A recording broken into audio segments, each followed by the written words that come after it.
Uh-oh. Was I talking to myself the entire time?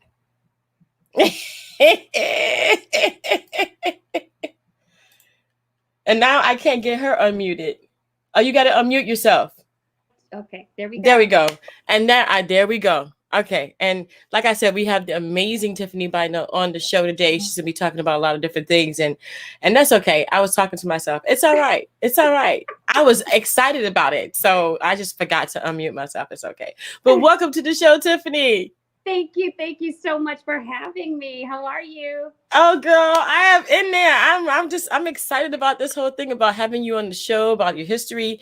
And I wanted to find, there's a lot of different things, and I'm sure that a lot of people have a lot of questions. So I'm just going to go ahead and go into it, girlfriend. Tell me, how did you get started in the music industry? Wow. Well, I got started. I can be honest with you. I remember when I was 3 years old, I fell in love with the vibration of, my mom would play music. Every Black girl had their mom who got up on Saturday mornings and, cleaned the house, and they listened to their favorite music. Well, my mom would tell me that when she would listen to her music, that I would lay on the floor and I would just, really vibe from the vibrations, from the music. And then when she would turn it off, I would cry for her to turn it back on. And then one other thing I would do is I would sit behind my dad, and I would just love to hear the vibration coming, from his voice coming up his back. And so I look back at times like that, and that's when I realized that I fell in love with vibration first, with sound and things like that. And the interesting thing is that because I love music, I fell in love with music so much at such a young age. And I had a wonderful uncle who pursued his dreams at such a young age that I was able to watch. Because I saw that, it kind of put me in the sense to where I started saying some things. And that, to be honest with you, as a child, as an adult now, I didn't realize that I was actually calling those things that weren't, as though they were. Mm-hmm. And so they became, a part of my journey. So 3 things. I remember watching Soul Train, and me and my brothers would be sitting down watching Soul Train, and I would say, hey, I'm going to do Soul Train. Yeah, I jump up in front of, whoever they were watching. I jump up in front of the TV, and I'm like, I'm going to do Soul Train. They're like, Mom, can you tell Lady to go sit down and shut up, And so then I said, I'm going to do the Apollo Theater. Well, there were 3 things that I began to confess as a little girl. I said I was going to do the Apollo Theater. I said I was going to do Soul Train, and I said I was going to win Grammys. Well, little did I know, I was starting along that journey, and I won the Apollo Theater 3 times. And then I moved on to do Soul Train, and I did the Soul Train with the wonderful Don Cornelius at that time, Oh, so yeah. that was a memorable moment. That was like something I dreamed of even as a little girl, And so the only thing I haven't accomplished yet is my Grammys. And so I'm on my way to that now. Well, we can get that next. You're still here. We can get that next. I ain't worried about that. Yeah. Hey. As a matter of fact, you have a new song out. Now that we're on that you have a new song out. Yes, I do. It's titled "Make Me Say It Again." Mm-hmm. It's my rendition of the Isley Brothers. And excuse me. What I like to do is even as I put new music out, or even if I'm just out doing shows or whatever, I like to bring back the music that we listen to that. At the time when I listened to it, I didn't know what the heck what it was saying. I didn't understand the love language or anything like that, And so now I'm an adult, and I can appreciate it, even more than just the music and the vocals. I can appreciate the lyrics, Mm-hmm. And so just wanted to bring that back and just show, the younger generation that, the lyrics and the things that they had back then, it was, eternal. Mm-hmm. Because it's almost like no matter when you listen to it, it feels good.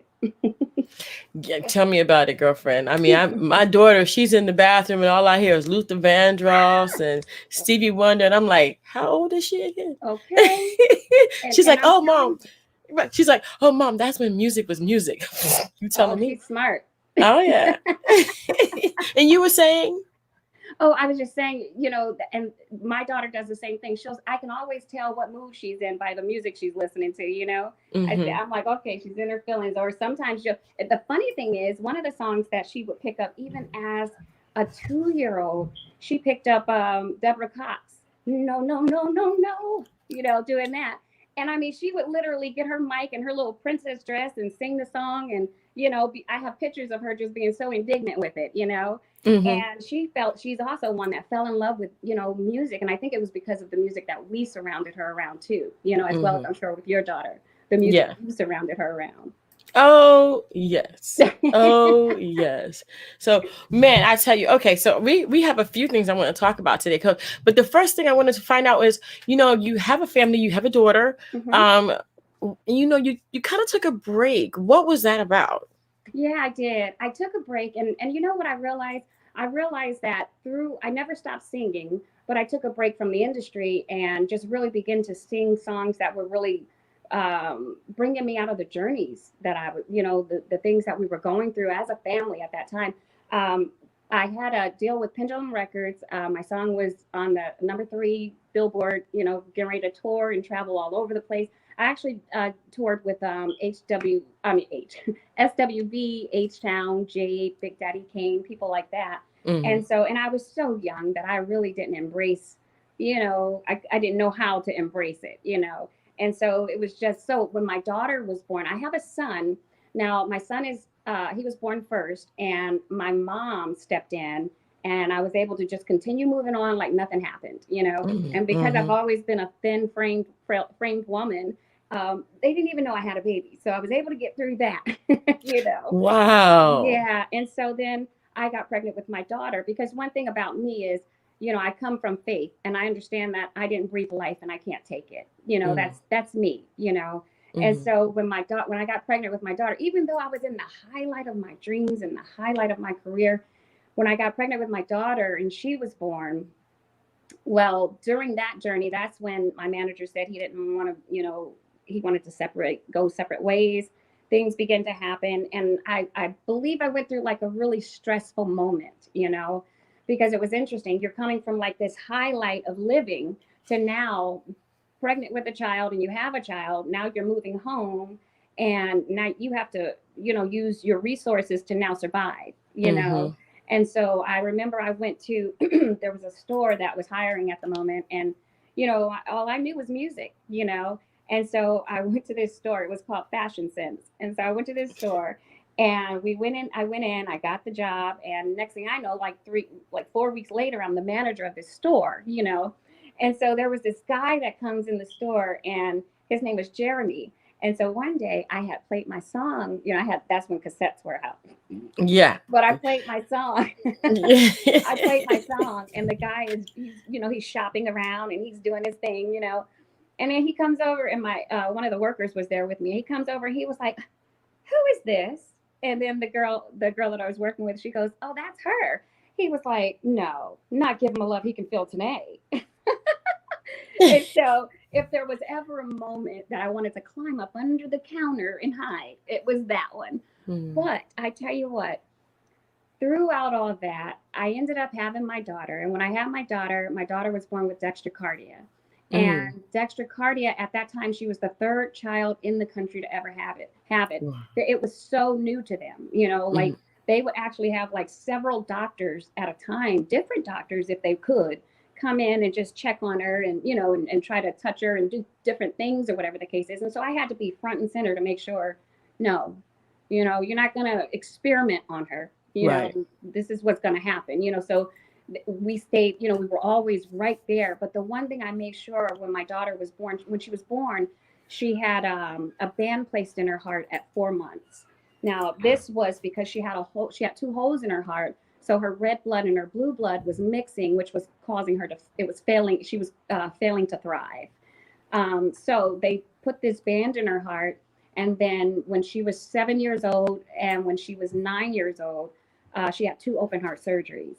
Mm. And the interesting thing is, the the doctors that God ended up using throughout this process, they were the ones that did the surgery on Bill Clinton, all these these other elite people. So we knew we were in good hands, Mm-hmm. outside of what we knew God had already said. And so one of the things that I wanted to make sure of is that she was surrounded around faith, surrounded around the faith that God could do the miraculous, that even though she was 4 months old and 7 years old and 9 years old, we made sure that we kept her around the fact that God is a miracle God, and he can do exceedingly and abundantly all we can ask or think, Mm-hmm. But the key to it is believing. And so my husband and I, we really lacked faith and just began to believe what we knew God was saying to us, I mean, she even went through Make-A-Wish Foundation because she was failing to thrive. Like one of her wishes was, she had a wish because they didn't expect her to be here. Well, Right. the interesting thing is she had the surgery when she was 9 years old. And she turns around out, before they knock her out, they give you the oral anesthesia so you can have a little more time. So she and I are sitting there talking, and the nurse is watching, and we could tell she was getting a little groggy, So I'm like, okay, Gabby, mommy's going on the other side, and I'll be right here when you wake up, It's time, And so Gabby, she's, we're loving on each other and kissing on each other. And I'm a crybaby, So I'm trying to get out of there before I'm like, woo, So I'm trying to get out of that door, and my daughter says, "Mommy, I'm not scared." And I said, "Oh, wow, Gabby, that's so awesome. That is so awesome." And I'm still trying to push my way out that door, And so I get to the door, and my daughter goes, "Well, don't you want to know why?" And I said, "Yeah, Gabby." At that time, I had to turn around and give her my undivided attention, and And so I said, "Yeah, Gabby, tell me why." My daughter said, "Because I know God is with me." Wow. And when she said that was like, God speaking to me to let me know that it was well, that he was in control, Yeah. And so to bring you up to date, she's 25 years old. Oh She's my never gosh. been on any medication. Everything that they told her that she couldn't do, she's done. Gymnastics, cheerleading, everything that Wow. they said she couldn't do, she made a point to do. Wow. And Wow. she's like, "Okay, mommy, now it's time for you to go do you." Oh. Oh. I know, right? Oh. Don't make me get me off the screen. Hold on a second. Okay.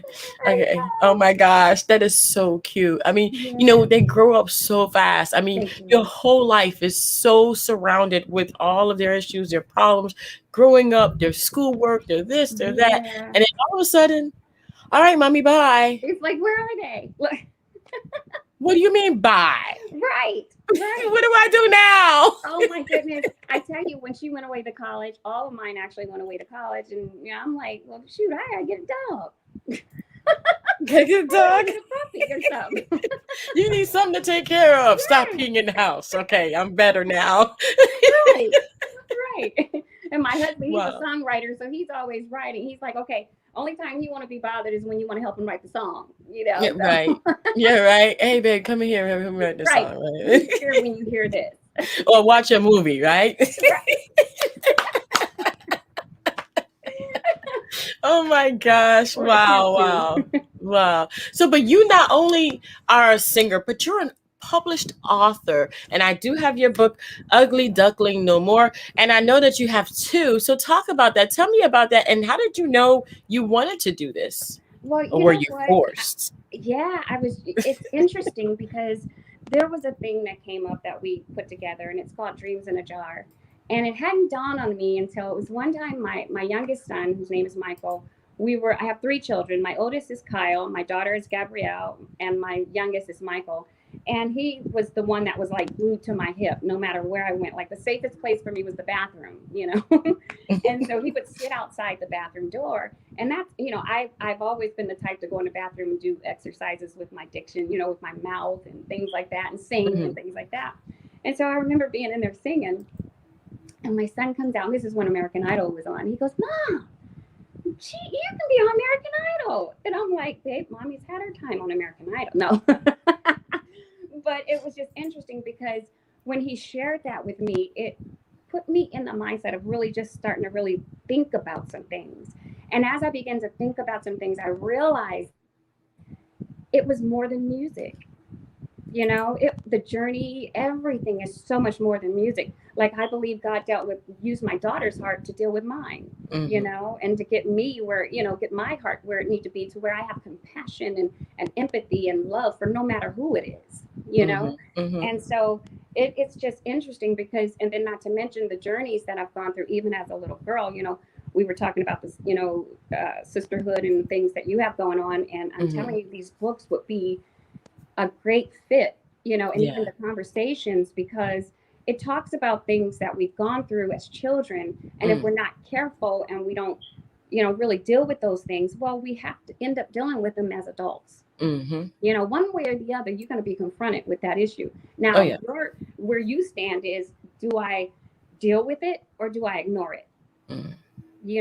And so when you look so the Ugly Duckling No More talks about the things that I went through. I remember things being spoken to me as a little girl, and it was interesting because it made me start looking at me like, what's wrong with me? Because these were people that were supposed to not say these things. These were people that were supposed to say other things, And so, and although they did, this seemed to be the majority. You know what I'm saying? And so I began to look at myself a certain way, and I began to carry myself a certain way. And so the reason why I titled it Ugly Duckling No More is because one of the books, which is Ugly Duckling, is one of the things that I studied to really, and I saw myself, myself in. And so I remember one of the paragraphs that we were reading with Noter, how when he went out to go play with the world rejected him, and in my sense, it wasn't so much of the rejection more than it was my mindset. You know what I mean? So what I realized is that I had to pull back and deal with that person, because now I'm an adult and my daughter I don't want that to trickle to her. Right. And so it became,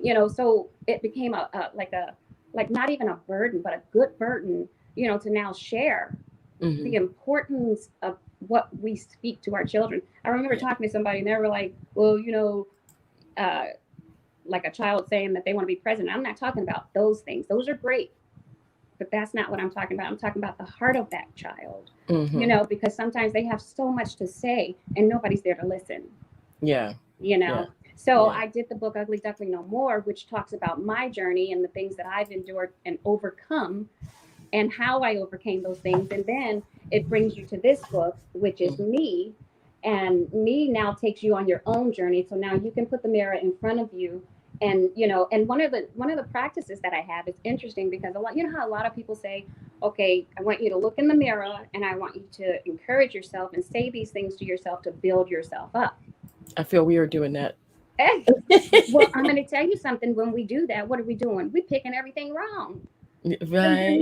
So you're not digesting the good. So what you need to do is you have to cover that mirror up. And I'm not saying, we got to use one, but you got to cover that main mirror up, that you go to in the morning or whatever the case is, and cover that up and just begin to speak life to that spirit, speak life to that person. And then you'll see, because this is where the book comes in. Ugly Duckling is when Noter began to realize that what his was the outward surface, but he went out not caring what the world had to offer anymore. He just heard him having fun and said, hey, I'm going out there, And when he got out there and was accepted, he had never even seen that he had evolved into this beautiful swan. And that's why he was so different, And so this is why, these stories mean so much, and not only my stories mean so much, but as far as sharing them, and it's not just women, it's boys that go through it, and it's not just children, it's us adults that go through it, So wow. So I mean, that hits home. I mean, and it also hits really deep. I mean, we really do need to go a little bit further than just skin deep or the surface.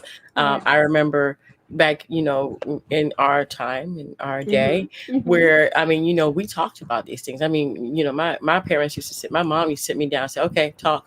Yes. It's be like everything red. It's just come all out. So I mean, nowadays it's like talk. It's like, well, what is it? Wait. Here it is. Right, I'll text you. It's like, darling, what are you doing on that phone? That Right.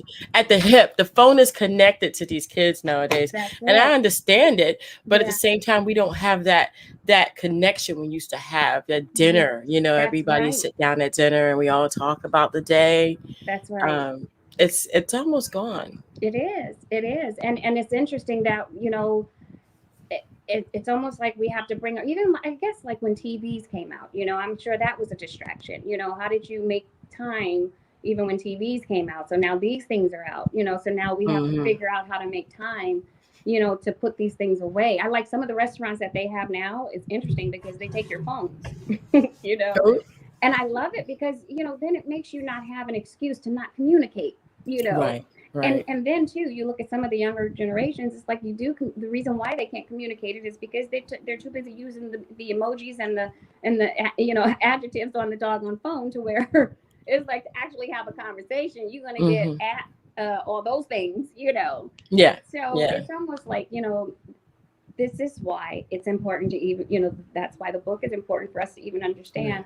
I remember yesterday I was at TJ Maxx and this lady, she asked one of the workers there, she was a young lady, and an older lady asked this young lady, she says, where are your pantyhose? And the lady says, pantyhose? She says, Mm-mm. she says, you're not, and I'm sitting there minding my business over here looking at some makeup or whatever, and I hear this conversation going on, and she got so frustrated. She was like, pantyhose, what you put on your legs when you and I couldn't help it. And I'm sure the young lady probably felt really bad, but it's like, Yeah, see, those are the things, what I mean, that are dear to me, that things that women, young girls don't know, yeah. like even, a lot of things I learned as a woman, I hit the wall learning, you know what I'm saying? Hmm. And I find there's a lot of us out there Oh yeah. that So I hit wanted the to. wall learning, Oh, and that's okay. it's okay. Yep. It's okay because we appreciate it more. We And we do. line things up just a little bit more because of that. You know what I'm Yeah. saying? Hmm. Yeah.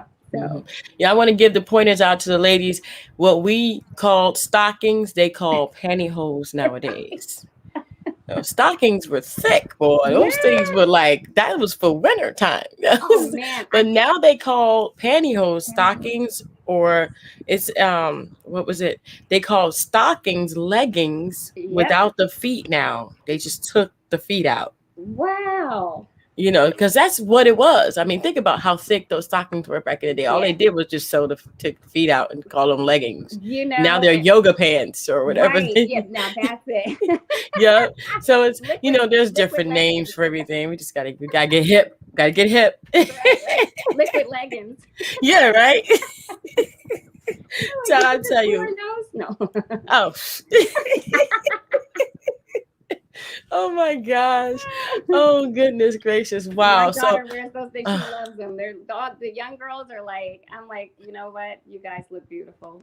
Keep on yeah. doing it. That's it. Just do it. Just keep Be doing it. great. Wow. Yeah. Wow. Well, wow. I mean, so you have the two books out. It's Ugly Duckling No More Yeah. and Me. Hmm. And you also have Make Me Say It Again. Yes. Now, that song was the song. That was the song. And Yes. if you're listening to us right now, we are live. If you have any questions, please don't hesitate to ask. But what we're going to be doing is we're going to play that song on our iHeartRadio show, and that's going to air tomorrow at 6 p.m. on iHeartRadio 100.9 FM. And you can go online and listen to it at WCCF at 6 p.m. Eastern Standard Time. So, man, I tell you, there's just so many different things in your journey, and now your daughter's older and it's such a blessing to have her. That must have been a huge scare. I know the Grammys is in your future. Yes. I know that, but but what else are we looking forward to? Are you going to be writing some more books and releasing some more songs in the near future? Absolutely. I have my new CD that'll be coming out, my LP that'll be coming out late August. We ended up changing it again, so it'll be late August, but it's titled 1111. And 1111 is not only my birthday, so you can send gifts then too, but no, not only is 1111 my birthday, but it just is, God it's been a journey with that. It's been 7 years that, excuse me, It's okay. that I would watch I would get on my phone, and like when I pick up my phone, it would be 11:11 just to call somebody or to retrieve a message or something like that. It would always be like 11:11 or 1:11. And I'm like, okay, let me slow down and find out what this means, because I believe that God speaks to us in so many more ways than just, that way. And so I slowed down and I start looking it up, and it began to talk about the universe rendering the things that you have been calling forth. And it began to talk about, it's so much more. But it's like the things that God had shown me with 11:11, the because it is so much more, and the roundness of what it is. That's why I ended up having to title my CD that, because it is so much more in the fullness of what it is. Remember back then when we listened to Luther Vandross, or we listened to one of the CDs, and we could listen to A side and B side, or whatever we listened to, we could listen to everything and just do whatever we had to do. You didn't have to switch nothing up. Right. And so I went back to just really good feeling music and lyrics that really allow you to be mature and enjoy one another, but be, classy with it as well. So, it's really the epitome of all the things and all the journeys that I've gone through. It's the what would you call it? The jambalaya of that. Yeah. Yes, definitely. And when you mentioned Luther, it's like, yeah, I do. I got you there. Ooh, you got me there. Oh yeah. Yeah. I mean, wow. It's just, it's such a one. I'm sorry. Not only but not only Luther, but Bruno Mars. Now, Bruno Mars has like this. I just love how I love Bruno Mars, and I love her. I love her that she stands in her own self, and she is who she is. She's like, I am beautiful. I have what it takes, but I have all these talents. Here are my talent. Right. With an S. And then you have Bruno Mars, and just the live music and the intimacy of just pulling you in that. That's what it's all about. And I'm telling you, if I had it my way, or could say, I would say it's the Bruno Mars version, female version of Bruno Mars. Oh, sweetness. Well, we're gonna be playing one of her songs, like I said, during our airing on iHeartRadio. But if you do need to go ahead and listen to any of her music, you can go to her website. I have been flashing all of her social media during the entire interview at the bottom, so you have no excuse. Just pause the screen and just type it in. That's how it goes. And it also is in the description box below, so you can grab that. Man, I tell you, Tiffany, what kind of advice do you give to the women out there, and men, who want to, really, really want to start in the music industry, or they want to be an author, or they have children that are challenging? I mean, a life without love, of what you're doing is just terrible. What do you give them today as an advice, a piece of something, like a chunk, like we used to get, from grandma when she used to tell, sit at my feet, come here. Okay. Yeah, absolutely. Well, first off, I would say, if you're going through anything, understand that God redeems the time, and he'll bring the season back. So don't give up because you have to go through a journey or a season of helping someone else or doing something else that's outside of what your gift is or your purpose is, because those are the things I find that build character, and that build us to the point to where when God finally releases you, you have everything you need, nothing missing, nothing broken.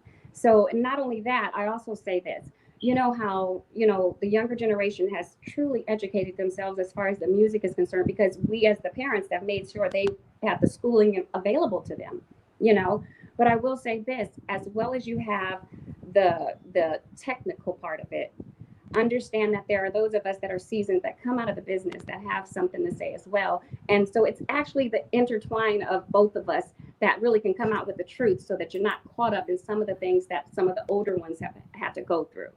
So, it's important to have an ear to hear and not shut down. Stay humble and love the Lord with all your heart. And that's it. I ain't got nothing else to say. I'm done.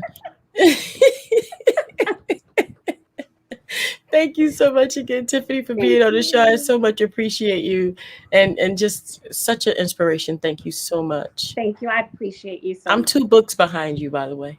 It's just both. But I want to thank you again, and thank you guys so much for tuning in to Dream Chasers Radio. And don't forget to dare to be different, and just subscribe, because we got a lot of content coming up and a lot of amazing people, just like Tiffany, Bynoe. So I said it right, right? You did it. I did it. Yes. that come on and they tell you about their story. This is not because we want to share the story. We want to share the experience. Yes. So you know that you're not alone. The experience is there and the wisdom is there, and Tiffany has it. So if you have any questions, please don't hesitate to ask her. Her information is in the description box below, and I'm sure she'll love to reach out to you in a group session, maybe post something on that Facebook page, or like her or follow or something like that. Yes. Until next time, guys. Bye. Bye.